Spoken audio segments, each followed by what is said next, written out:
Hello friends, मयूर ज्ञान channel में आपका स्वागत है। और आज की वीडियो हमारी मैथमेटिक्स से जुड़ी है और इसके अंदर हम जानेंगे परसेंटेज यानी कि प्रतिशत के बारे में।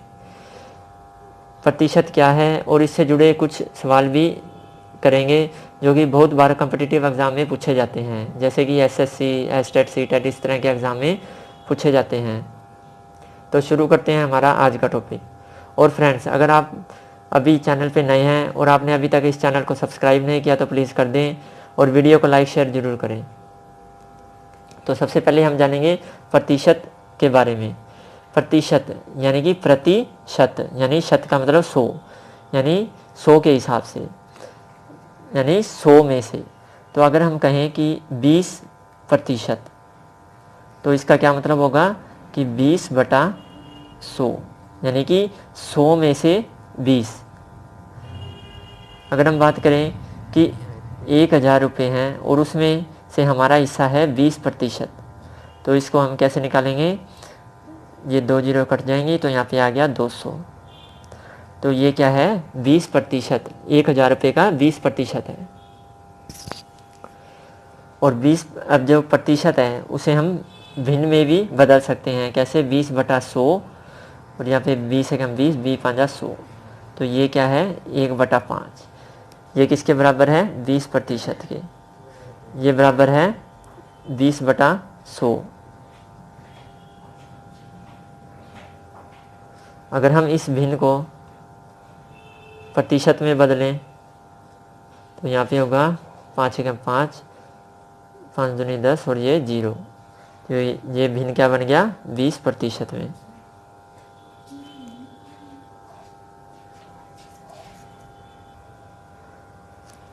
तो हमारे पास है सबसे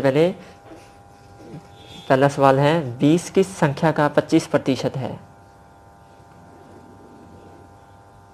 तो यहाँ पे हमारे पास 20 किस संख्या का 25% है। तो हम इसको बोल सकते हैं कि 20 है जो, ये किसके बराबर है? 25% के, क्योंकि जो सवाल है उसमें कहा गया है कि 20 है, ये किस संख्या का 25% है।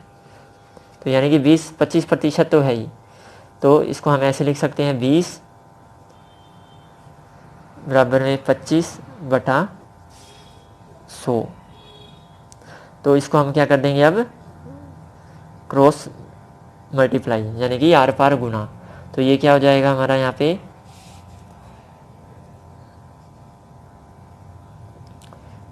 ये ऊपर चला जाएगा और ये नीचे। 100 गुना में क्या हो जाएगा? 20, और यहाँ पे आ जाएगा 25। तो 25, 25 चौका 100, तो ये 20 चौका 80। तो हमारे पास क्या आ गया? 80। तो यानी कि ये 80 है, जो ये 20 था, 20 की संख्या का 25% है, तो 20 80 का 25% है।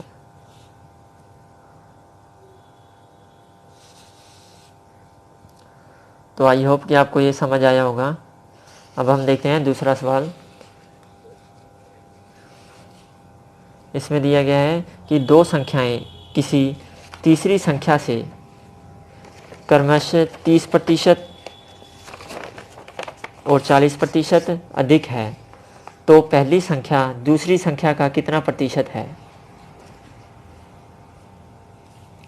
तो इसमें क्या कहा है? इसमें हम करेंगे दो संख्याएं किसी तीसरी संख्या का। तो हम मान लेते हैं कि तीसरी संख्या है जो, तो यहाँ पे लिख देंगे हम, माना तीसरी संख्या क्या है? 100। तो पहली जो दो संख्याएं हैं क्रमशः, यानी कि पहली और दूसरी, तो वो क्या है? 30% अधिक और 40% अधिक, ये दिया है हमें। तो हमारी जो पहली संख्या होगी वो तीसरी संख्या का 30% अधिक है। तो हम क्या करेंगे? जो तीसरी संख्या हमारी क्या है? 100, और यहाँ पे हो जाएगा गुना 30%। तो इसका 30% निकाल लेंगे हम, तो कितना आया? 30।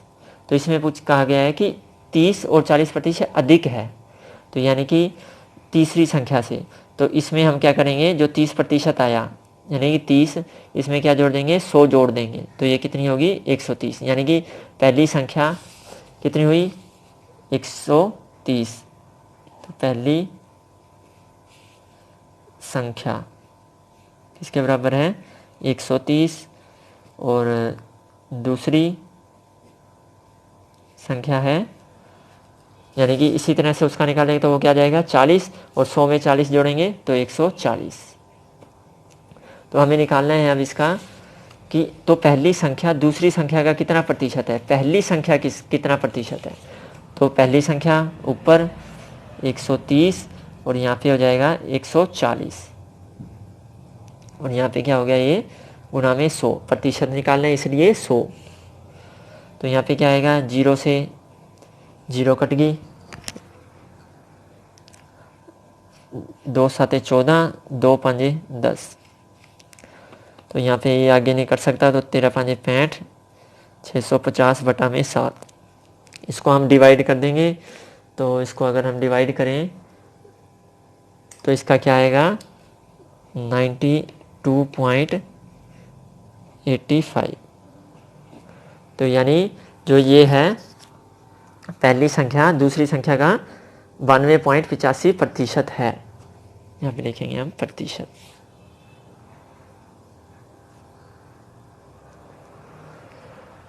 तो आई होप कि आपको ये सम भी समझ आया होगा। इसके आगे हम करते हैं अब तीसरा सवाल। इसमें है मोहन अपनी आय का 20% भोजन पर, 30% वस्त्र पर व 25% शिक्षा पर खर्च करके 500 रुपये बचा लेता है, तो उसकी मासिक आय क्या है। तो उसकी हमें क्या निकालना है, मासिक आय निकालनी है। तो इसमें क्या करेंगे हम कि जो 20% किस पे करता है वो भोजन पे 20%, ठीक है। तो प्लस 30% वस्त्र पर प्लस 25% शिक्षा पर। अगर इसमें होता कि अगर 20% भोजन पर, शेष का 30% वस्त्र पर और फिर होता शेष का 25% शिक्षा पर, फिर हम इसे क्या करते कि 20% निकाल के फिर उसमें से घटाते फिर करते।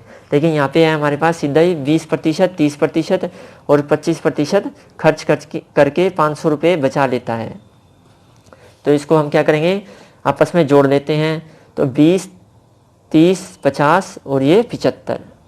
तो कितना हो गया ये 75%, यानी उसने खर्च कर दिया अपनी आय में से। तो यानी कि उसने बचाए कितने 500, तो 75% खर्च कर दिया। तो जो प्रतिशत है वो किस पे होता है 100 पे। तो इसमें से क्या होगा कि 75 तो 100 में से उसने खर्च कर दिया, तो इसका मतलब उसके पास कितने बचे 25%। तो यहाँ पे क्या हो जाएगा 25% उसके बचे, यानी उसकी बचत है। तो ये उसने बचाए कितने 500, तो ये यानी 25% के बराबर है। तो अब हम इसे क्या करेंगे सोल्व। तो 25 बटा में 100 बराबर है 500 और अब इसकी क्या कर देंगे आर पार गुना। तो इससे क्या होगा ये कितना आ जाएगा हमारे पास 500 गुना में 100 और बटा में क्या हो गया ये 25 चौका 100 और यहाँ पे क्या आ गया हमारे पास 5 चौका 20, 2000। तो यानी उसकी मासिक आय क्या है 2000 रुपये।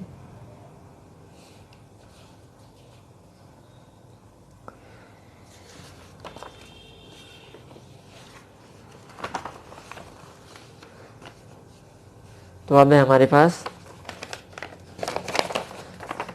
एक विद्यार्थी ने एक परीक्षा में 20% अंक प्राप्त किए और 60 अंकों से फेल हो गया, और दूसरे विद्यार्थी ने 35% अंक प्राप्त किए और न्यूनतम अंकों से 30 अंक ज़्यादा लाया, तो पूर्णांक क्या होगा। तो इसके लिए हम क्या करेंगे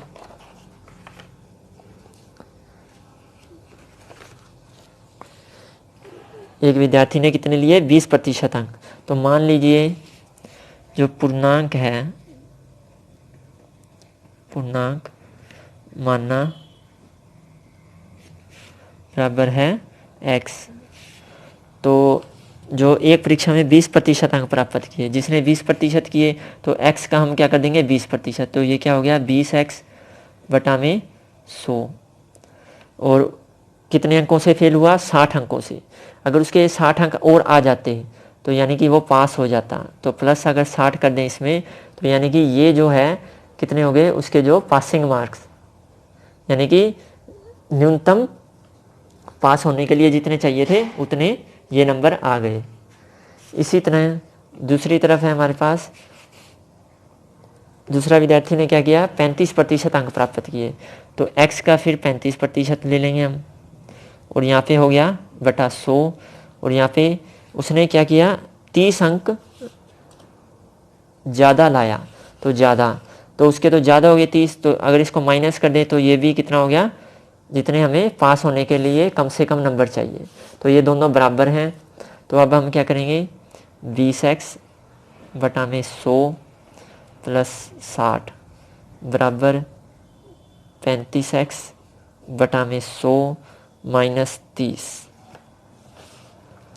तो इसको क्या करेंगे हम, इसको इधर 20x बटा में 100 बराबर, ये 35 को इधर ले आएंगे, 35x बटा में 100, और ये इधर बराबर में माइनस 30 है, और जो ये 60 है प्लस का, ये इधर आ जाएगा तो नेगेटिव हो जाएगा।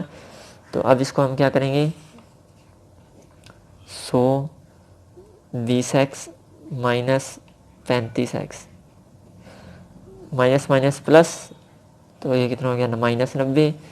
तो उसके बाद यहाँ पे क्या आएगा, ये 20 में से 35 से घटाएंगे तो कितना आ गया, 15 माइनस 15x बटे में 100, और ये बराबर हो गया -90। तो ये बराबर में है तो माइनस माइनस से कट गया। तो यहाँ पे क्या होगा, अब जो ये हमारे पास आ गया 15x बटे में 100 और बराबर 90। तो इसको क्या करेंगे अब, आर पार गुणा। तो अब हमारे पास क्या आ गया, ये 15x 90 गुणा में 100, और उसके बाद क्या होगा, x 90 गुणा में 100 बटा में 15। तो 15 छिके कितना हो गया, 90, और यहाँ पे क्या आ गया, x बराबर 600। तो यानी कि जो ये पूर्णांक है, जो x की वैल्यू कितनी आ गई हमारे पास, 600। तो आई होप कि आपको ये सम भी समझ आ गया होगा। अब हम करेंगे अगला सवाल।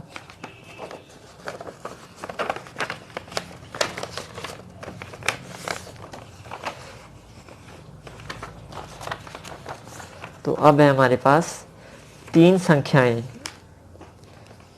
चौथी संख्या का क्रमशः 120%, 125% और 140% है। ज्ञात करो कि तीसरी संख्या दूसरी संख्या से कितने प्रतिशत अधिक है। तो हमें क्या ज्ञात करना है कि तीसरी संख्या दूसरी संख्या से कितने प्रतिशत अधिक है। तो यहाँ पे हम क्या करेंगे, तो इसमें क्या पूछा है, इसमें जो 3 संख्या है वो चौथी संख्या का क्रमशः 120%, तो 125 और 140 है, यानी कि वो अधिक नहीं है, उतना ही है, यानी जितना प्रतिशत ये हमें दिया है। तो मानना यहाँ पे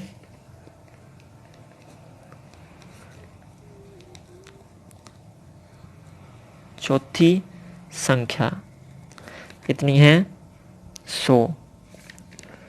तो पहली संख्या होगी कितनी है, वो 120% अधिक है, 120% है, यानी चौथी संख्या की। तो 120 हो गई, क्योंकि यहाँ पे हम कर देंगे ना चौथी संख्या का 120% बटे में 100, 100 से 100 कट गया, तो ये क्या आ गई, पहली संख्या 120। दूसरी संख्या कितनी हो जाएगी, इसी तरह से हो जाएगी 125, और तीसरी है जो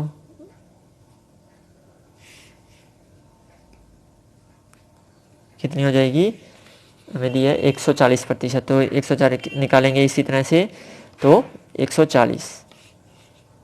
तो अब हमें पूछा गया यहाँ पे कि ज्ञात करो कि तीसरी संख्या दूसरी संख्या से कितने प्रतिशत अधिक है। तो तीसरी संख्या दूसरी से कितना अधिक है, तो यहाँ पे हमारे पास तीसरी और दूसरी, तो ये दूसरी है 125 और तीसरी है 140। तो यहाँ पे आ गया 125। तो ये कितनी अधिक है? ये है 15। तो 15 है जो, अब हमें निकालना है प्रतिशत, कितने प्रतिशत। तो यहाँ पे 15, तो इसके नीचे हम क्या लेंगे? जो बेस, यानी 15 अगर हम 125 में जोड़ें यानी दूसरी है तो उसके बाद ही तीसरी आएगी, तो इसका बेस क्या होगा? 125। और यहाँ पे क्या होगा? गुणा में 100। तो यहाँ पे क्या हो गया? 25 पंजा 125, 25 चौका 100, तो 5 दिए 15। तो यहाँ पे क्या आ गया? 12%। तो यानी कि जो तीसरी संख्या है वो दूसरी संख्या से कितने प्रतिशत अधिक है? 12%। तो फ्रेंड्स, आई होप कि आपको ये सभी समझ आए होंगे अच्छे से। और प्लीज़ चैनल को सब्सक्राइब ज़रूर कर दें और वीडियो को लाइक शेयर ज़रूर करें। और आपने अभी तक इस चैनल को सब्सक्राइब नहीं किया है तो प्लीज़ कर लें और वीडियो को लाइक शेयर करना ना भूलें।